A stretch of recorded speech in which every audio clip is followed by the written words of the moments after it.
के माई जन्मा बचैलू।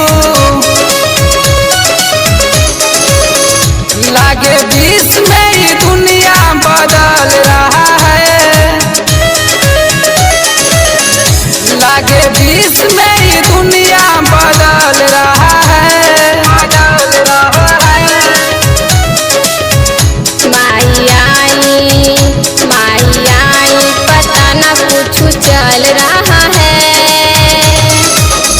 नया नया बीमारी निकल रहा है।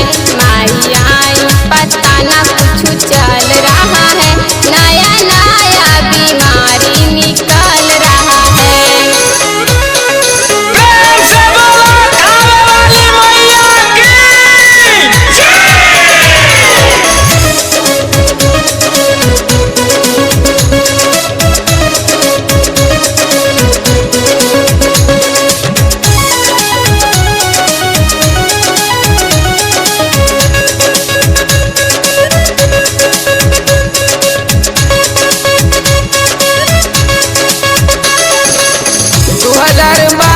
में जैसे बचैलू वैसे बचल के माई माई।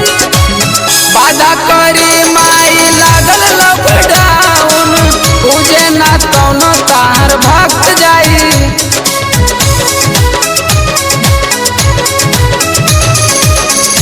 हम ता जाना तानी माई आके दुनिया बचैबू, पूजा में होई कमी ऐसे अगले साल पूजैबू।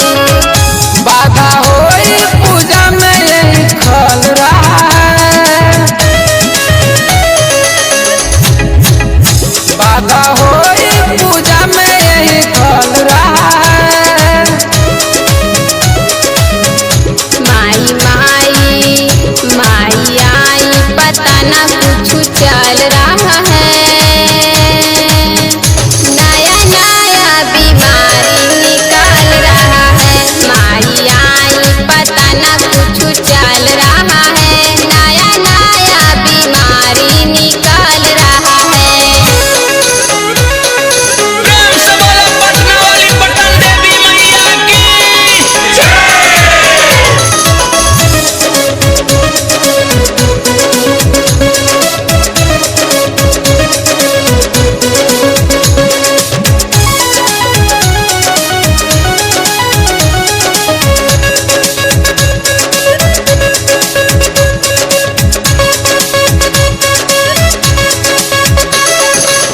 साथ निमन के जानी दुनिया के लीला, तू तो बड़ू महातारी। बानी लाचार प्यार दे दे तू माई, बेटा आइल बदुआरी।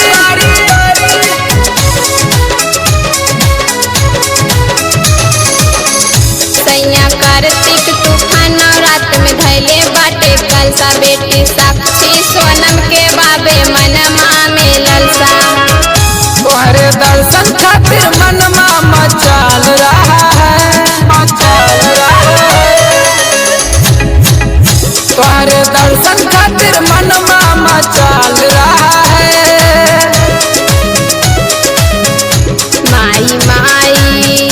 माई आई पता न कुछ चल रहा है, नया नया बीमारी निकल रहा है। माई आई पता न